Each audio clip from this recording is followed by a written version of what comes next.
ಸ್ವಾದ ಸರೋವರಕ್ಕೆ ಸ್ವಾಗತ. ನಾನು ಲತಾ ಜಯರಾಮ್. ವೀಕ್ಷಕರೇ, ನಾನಿವತ್ತು ಕ್ವಿಕ್ ಆ್ಯಂಡ್ ಈಸಿ ಫುಡ್ಸ್ ಶೀರ್ಷಿಕೆಯೊಳಗೆ ಒಂದು ಟೀ ಟೈಮ್ ಸ್ನ್ಯಾಕ್ ಓಂ ಪುಡಿ ಅಂತ ಹೇಳ್ತೀವಿ. ಕೆಲವೊಬ್ಬರು ಇದಕ್ಕೆ ಖಾರ ಸೇವೆ ಅಂತಾರೆ. ನೀವು ಯಾವ ಹೆಸರು ಕರೆದ್ರೂ ಸರಿ, ತಿನ್ನಕ್ಕಂತೂ ಸವಿಯಕ್ಕಂತೂ ಬಹಳ ಚೆನ್ನಾಗಿರುತ್ತೆ. ಇದು ನೋಡಿ, ಈಗ ನಾನು ಓಂ ಪುಡಿ ಮಾಡಿಟ್ಟಿದ್ದೀನಿ. ಇದನ್ನು ಹೇಗೆ ಮಾಡ್ತೀನಿ ಅಂತ ತೋರಿಸ್ತೀನಿ. ಸ್ಟೆಪ್ ಬೈ ಸ್ಟೆಪ್ ತೋರಿಸ್ತೀನಿ. ಸುಲಭವಾಗಿ ಮಾಡ್ಕೋಬೋದು. ವಿಡಿಯೋ ಮಿಸ್ ಮಾಡದೆ ಪೂರ್ತಿ ನೋಡಿ. ನಮ್ಮ ಚಾನಲ್ ಸ್ವಾದ ಸರೋವರ ಯಾರ್ಯಾರು ನೋಡ್ತಾ ಇದ್ದೀರೋ ದಯವಿಟ್ಟು ಲೈಕು ಶೇರ್ ಮಾಡಿ ನಮಗೆ ಸಪೋರ್ಟ್ ಮಾಡಿ. ಬಟ್ ಯಾರ್ಯಾರು ಸಬ್ಸ್ಕ್ರೈಬ್ ಆಗದೆ ನೋಡ್ತಾ ಇದ್ದೀರೋ ದಯವಿಟ್ಟು ಎಲ್ಲೂ ಸಬ್ಸ್ಕ್ರೈಬ್ ಮಾಡಿ ಮತ್ತು ಬೆಲ್ ಐಕಾನ್ ಪ್ರೆಸ್ ಮಾಡಿ ಆಲ್ ಅನ್ನೋ ಆಪ್ಷನ್ ಸೆಲೆಕ್ಟ್ ಮಾಡಿದ್ರೆ ನಾವು ಮಾಡೋ ಪ್ರತಿಯೊಂದು ಅಡುಗೆನೂ ನಿಮಗೆ ಮೊದಲು ಬಂದು ತಲುಪತ್ತೆ. ಈಗ ಓಂ ಪುಡಿ ಮಾಡೋದು ನೋಡೋಣವಾ? ಓಂ ಪುಡಿ ಮಾಡೋಕ್ಕೆ ನಾನು ಫಸ್ಟು ಓಮ ತೊಗೊಂಡಿದ್ದೀನಿ. ಓಮ ಚೆನ್ನಾಗಿ ಕುಟ್ಟನೆಯಲ್ಲಿ ಕುಟ್ಟಿಟ್ಕೊಂಡಿದ್ದೀನಿ. ಅದನ್ನು ಹಾಕ್ತಿದ್ದೀನಿ. ಕೆಲವೊಬ್ಬರು ಇದಕ್ಕೆ ಖಾರ ಸೇವೆ ಅಂತಾರೆ. ನೀವು ಓಂ ಪುಡಿ ಅಂದರೂ ಸರಿ, ಖಾರ ಸೇವೆ ಅಂದರೂ ಸರಿ, ಎರಡೂ ಒಂದು ಟೀ ಸ್ಪೂನ್ ಅಷ್ಟು ತೊಗೊಂಡಿದ್ದೀನಿ. ಮತ್ತು 1 ಕಪ್ಪು ಅಕ್ಕಿ ಹಿಟ್ಟು. ಇದು ಅಂಗಡಿಯಿಂದ ತಂದಿರೋ ಅಕ್ಕಿ ಹಿಟ್ಟು. ಮತ್ತು ಇದೇ ಕಪ್ ಮೆಷರ್ಮೆಂಟ್ಗಳಿಗೆ 3 ಕಪ್ಪಷ್ಟು ಕಡಲೆ ಹಿಟ್ಟು.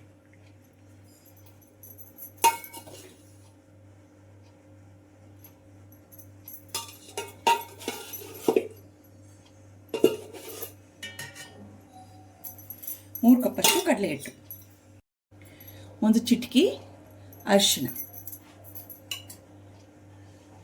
1 ಟೀ ಸ್ಪೂನಷ್ಟು Kashmiri red chilli powder, 1 tea ಸ್ಪೂನಷ್ಟು ಇಂಗು. ಇವಾಗ ಇದನ್ನೆಲ್ಲ ಹಗುರವಾಗಿ ಮಿಕ್ಸ್ ಮಾಡ್ಕೊಂಡ್ಬಿಡೋಣ. ಇದಕ್ಕೆ ಮತ್ತೆ ರುಚಿಗೆ ತಕ್ಕಷ್ಟು ಉಪ್ಪು,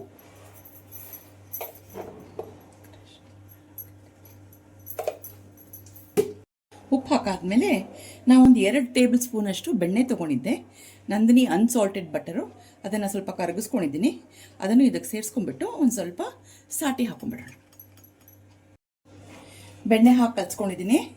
ಸ್ವಲ್ಪ ಬೆಣ್ಣೆ ಅಂದರೆ ಸಾಕು. ನಾವು ರೆಗ್ಯುಲರ್ ಚಕ್ಲಿ ತಿನ್ಕೊಳ್ಳಿಕ್ಕೆ ಸಾಟಿ ಹಾಕ್ತೀವಲ್ಲ, ಹಾಗೇನು ಬೇಕಾಗಿಲ್ಲ. ಇವಾಗ ಇದಕ್ಕೆ ಸ್ವಲ್ಪ ನೀರು ಹಾಕ್ಕೊಂಡು ಕಲಿಸ್ಕೋಣ.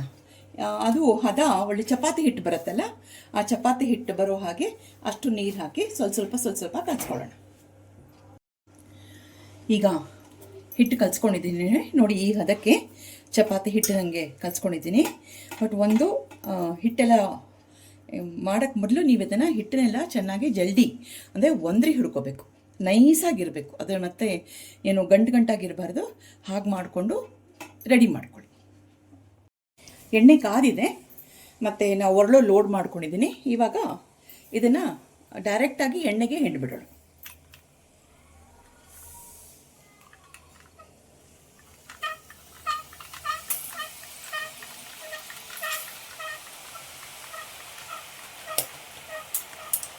ವೀಕ್ಷಕರೇ, ಇದಾಗಿದೆ. ಇವಾಗ ಇದನ್ನು ತೆಗೆದು ಬೇರೆ ಒಂದು ಎಣ್ಣೆ ಒಡೆಯೋ ಪಾತ್ರೆ ಇದೆಯಲ್ಲ ಅದಕ್ಕೆ ಹಾಕ್ಬಿಡೋಣ. ಸ್ವಲ್ಪ ಎಣ್ಣೆ ಎಲ್ಲ ಇಳ್ಕೊಳ್ಳಿ. ಒರಳೊಳಗೆ ಇನ್ನೊಂದು ಸ್ವಲ್ಪ ಹಿಟ್ಟು ಉಳಿದಿತ್ತು, ಅದನ್ನು ಇವಾಗ ಹೆಣ್ಕೊಂಡ್ಬಿಡೋಣ.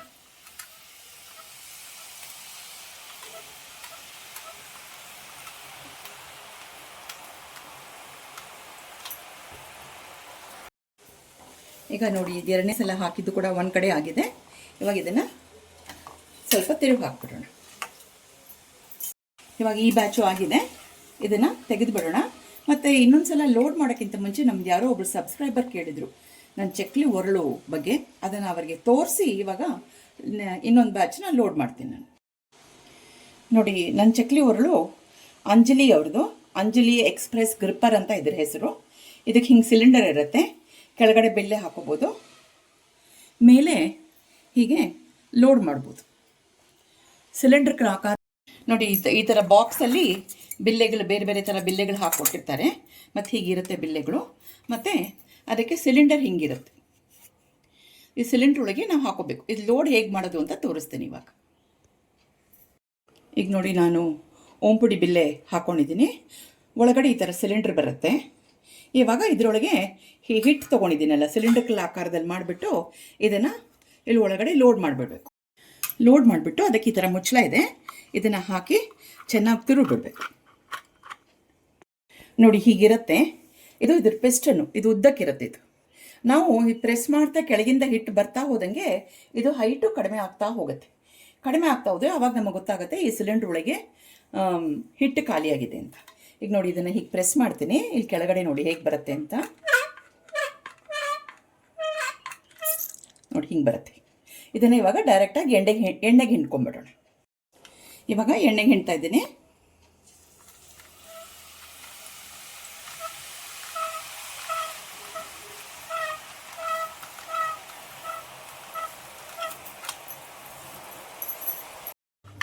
ಈ ಮಿಷಿನು ನಿಮಗೆ ಎಲ್ಲ ಸ್ಟೀಲ್ ಅಂಗಡಿಗಳಲ್ಲಿ ಸಿಗುತ್ತೆ. ನಾವು 1 ವರ್ಷ ಆಯಿತು ತೊಗೊಂಡು. 1 ವರ್ಷದ ಹಿಂದೆ ಇದು 750 ರೂಪಾಯಿ ಕೊಟ್ಟಿದ್ದೆ. ಇವಾಗ ಅದೇ ರೇಟು ಅಥವಾ 800 ರೂಪಾಯಿ ಆಗಿರ್ಬೋದು. ಇದು ನಮ್ಮಂಥ ಸೀನಿಯರ್ಸ್ಗೆ ಮಾಡ್ಕೊಳ್ಳೋಕ್ಕೆ ಭಾಳ ಒಳ್ಳೆಯದು. ನೇರ ಚಕ್ಲಿ ಮಾಡಬೇಕಾದ್ರೆ ನೇರ ನೆಟ್ಟಿಗೆ ಸ್ಟ್ರೈಟಾಗಿ ನಿಂತ್ಕೊಂಡು ಚಕ್ಲಿ ಓರ್ಲಿಂದ ಹಿಂಡ್ಬೋದು. ಮತ್ತು ಕೈ ನೋವಲ್ಲ, ಬೆನ್ನು ನೋವಲ್ಲ, ಸುಲಭವಾಗಿ ಮಾಡ್ಕೊಂಡ್ಬಿಡ್ಬೋದು. ನೋಡಿ ಇದಿದೆಯಲ್ಲ, ಇದನ್ನು ಪ್ರೆಸ್ ಮಾಡ್ಕೊಂಡು ಹೋಗ್ತೇನೆ ಈಸಿಯಾಗಿ ಬಂದುಬಿಡುತ್ತೆ. ವೀಕ್ಷಕರೇ ನೋಡಿ ಓಂ ಪುಡಿ ಆಗಿದೆ. ಇವಾಗ ಹೇಗಿದ್ರು ಎಣ್ಣೆ ಕಾದಿದೆಯಲ್ಲ, ಆ ಎಣ್ಣೆನೆಲ್ಲ ಒಂದು ಸ್ವಲ್ಪ ಕರಿಬೇವು ಹುರ್ಕೊಂಡ್ಬಿಡೋಣ. ಅದನ್ನು ಇದ್ರ ಮೇಲೆ ಹಾಕೊಳ್ಳೋಣ. ಮತ್ತು ಅದೇ ರೀತಿ ಕಡಲೆಕಾಯಿ ಬೀಜನ ಸ್ವಲ್ಪ ಹುರ್ಕೊಂಡು ಇದ್ರ ಜೊತೆಗೆ ಹಾಕೊಂಡ್ಮೇಲೆ ಆಮೇಲೆ ಎಲ್ಲದನ್ನು ಪುಡಿ ಮಾಡಿಕೊಂಡು ಸವಿಯೋಕ್ಕೆ ತುಂಬ ಚೆನ್ನಾಗಿರುತ್ತೆ.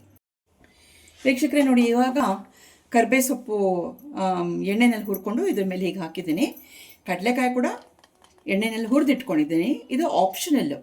ಬೇಕಾದರೆ ನೀವಿದು ಪುಡಿ ಮಾಡಿಕೊಂಡು ತಿನ್ನೋವಾಗ ಈ ಕಡಲೆಕಾಯಿನೂ ಹಾಕೋಬೋದು. ಬಟ್ ಈಗ ಸದ್ಯಕ್ಕೆ ನಾನು ಹಾಕ್ತಾ ಇಲ್ಲ. ಸೊ ಇದು ಬಹಳ ಸುಲಭವಾಗಿ ಮಾಡ್ಬೋದು ಮನೆಯಲ್ಲಿ. ಒಂದು 15-20 ಮಿನಿಟ್ಸ್. ನಿಮ್ಗೆ ಬೇಕಾಗಿರೋದು ಬರೀ ಕಡಲೆ ಹಿಟ್ಟು ಅಕ್ಕಿ ಹಿಟ್ಟು ಅಷ್ಟೇ ಅಲ್ವಾ, ಎಲ್ಲರ ಮನೇಲಿ ಇದ್ದೇ ಇರುತ್ತೆ. ಇದು ಸುಲಭವಾಗಿ ಮಾಡ್ಕೋಬೋದು.